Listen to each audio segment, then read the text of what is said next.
Olá, meu nome é Paulo Cogos, estou fazendo essa live para falar a respeito de um tema que tem circulado aí nas redes sociais, que é um aumento da perseguição do Estado aos cinemas que proibirem os consumidores de trazer comida de fora. Hoje, muitos cinemas só permitem que você consuma a comida que eles vendem lá dentro. Aí vem a gangue estatal, aponta uma arma na cara do cinema e obriga os cinemas a aceitar que tragam comida de fora. Eu vou explicar um pouco nessa live quais são os problemas políticos, sociais, filosóficos e econômicos disso. Tornei-me um ébrio e na bebida busco esquecer aquela ingrata que eu amava e que me abandonou. Muito bem. Para começar, nós temos aqui uma relativização da propriedade privada.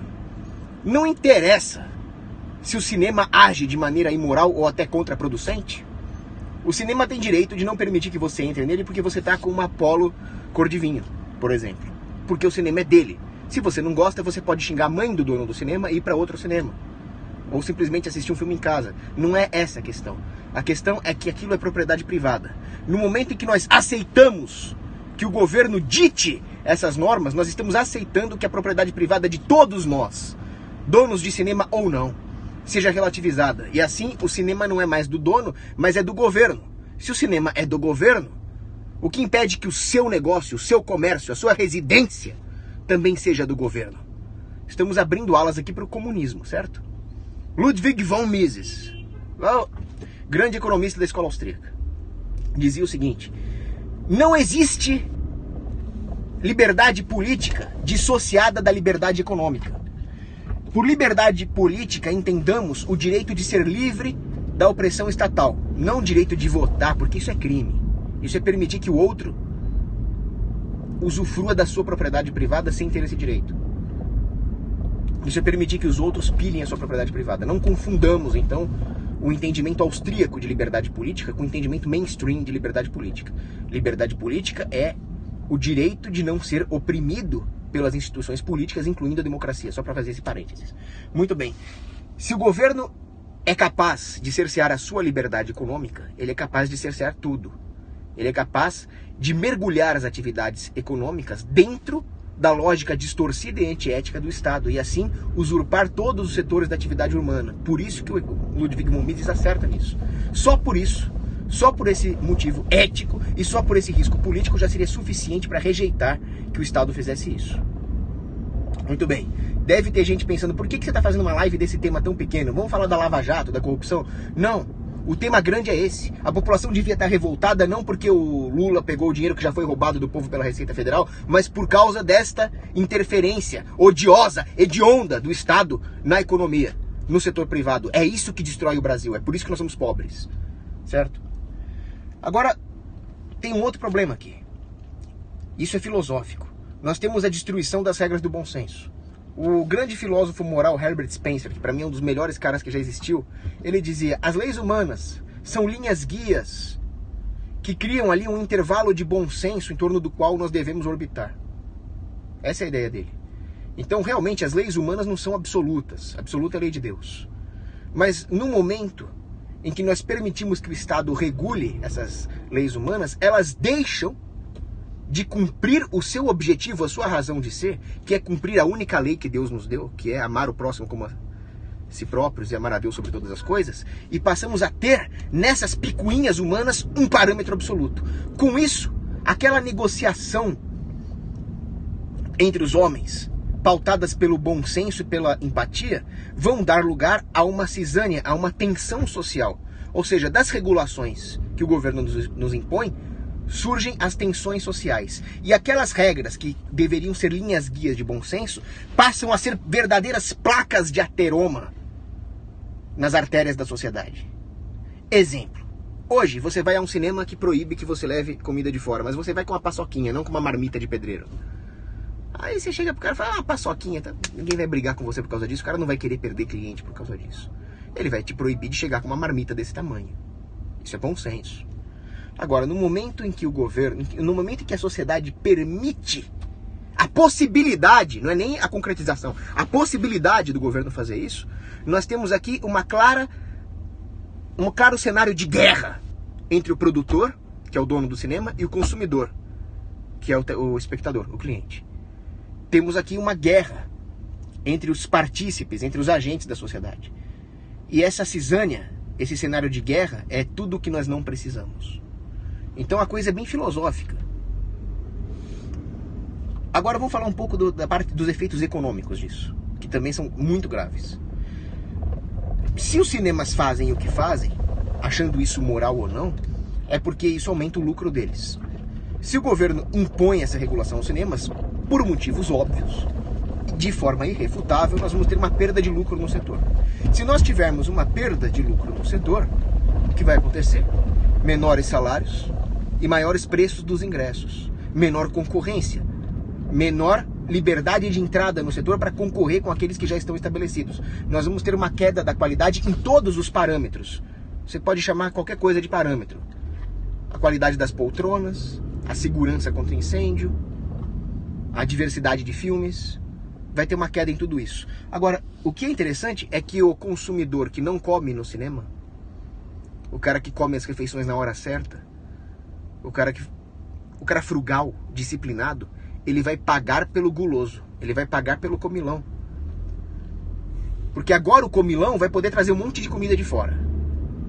O cara que não comia nada, nem aquilo que o cinema vende e nem aquilo que vem de fora, vai ter que arcar com ingressos mais caros, qualidade menor, para poder subsidiar os gulosos. E assim o Estado também, com as suas regulações, destrói a disciplina moral. Nós vamos ter um aumento de consumo. Mais gente vai comprar mais comida. Para quê? Porque agora pode. Simplesmente por isso. Não há nenhum motivo racional para isso. Pessoas, num ambiente de consumismo, acabam abdicando da razão. Vai aumentar a sujeirada dentro do cinema. Aumenta também os custos de limpeza, vai. Aumenta a encheção de saco. O cara vai abrir uma comida fedida do seu lado ali. Tem todos esses problemas. Agora, se você quisesse realmente... Eu concordo que a comida que vende dentro do cinema é uma porcaria. E cara, overpriced. Agora, se você realmente acha isso imoral, contraproducente, desconfortável, inconveniente, abra um concorrente. Realmente é um absurdo ter que consumir a porcaria que tem dentro do cinema ao invés de trazer um belíssimo chocolate de Copenhagen de fora. Abra um concorrente. A liberdade econômica é capaz de providenciar essas coisas. Não a interferência do Estado. O que acontece é que o Estado está sempre querendo interferir na nossa vida com a desculpa de nos salvar de alguma coisa. Agora a desculpa é nos salvar da ganância do dono do cinema. Mas vamos nos lembrar do que disse o grande Mencken, H.L. Mencken. A ânsia de proteger a sociedade contra ela mesma não passa de um disfarce para ânsia de dominá-la. Lembre-se sempre disso. O governo nunca vai falar a verdade para vocês. Ele nunca vai falar, não, eu quero dominar vocês. Eu quero que vocês sejam meus escravos. Não, a desculpa é outra. A desculpa é o bem-estar social. É proteger vocês contra a ganância do capitalista. É proteger vocês contra vocês mesmos, porque o Estado é teu papai, né? Palhaços. Você acha que eu vou engolir uma mentira dessa? Tudo que o governo diz é mentira e tudo que ele tem foi roubado, disse Nietzsche. Então, não apoiem isso só porque vocês acham muito chatinho não poder ir com a sua comidinha dentro do cinema. Realmente é chato. Mas os problemas que surgem por causa da própria ganância do homem só podem ser corrigidos no mercado, com mais liberdade econômica, não com menos. Nós temos que lembrar uma coisa importante. Nós não podemos ter igualdade. Todas essas regulações do Estado passam pelo fetiche esquerdista da igualdade. O que tem a ver a regulação do cinema com igualdade? Simples. O conceito de igualdade é tão demoníaco que eles nivelam todas as particularidades que surgem num processo de mercado, até mesmo a particularidade do fato de haver um negócio que tem um dono que deve ter o direito de geri-lo. O cinema não deve ser do dono, o cinema deve ser de todos. O cinema deve ser da sociedade.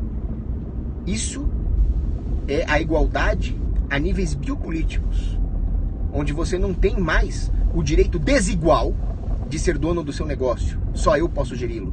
Propriedade privada é exclusividade. Agora não tem mais isso. Agora é de todo mundo, é da sociedade.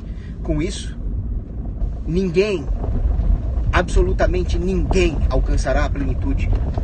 Vamos nos lembrar de Frank Chodorov. Os homens são desiguais. Isso é intrínseco à nossa natureza. A ordem só pode emergir da adequação a essas desigualdades. Isso é um conceito aristotélico. Não pode acontecer de outra forma. O Estado é incapaz de tratar os homens na proporção das suas desigualdades, para dizer um termo aristotélico. Só o mercado pode ir capturando essas desigualdades e adequando-as de uma maneira benéfica ao prover diferentes bens e serviços. É perfeito? Não. Não é perfeito, nem é para ser perfeito, porque perfeito é lá em cima, junto com Jesus. Aqui é perfeito mesmo. Mas é possível que nós tenhamos a chance de fazer esses ajustes. E quanto melhor você fizer esses ajustes no livre mercado, mais lucro você vai ter. Olha que interessante. Mas se o governo regula, não só emerge a desordem, porque os homens são desiguais, e se o governo impõe essa igualdade, não haverá uma adequação às nossas desigualdades, mas ele também mata a oportunidade de lucro.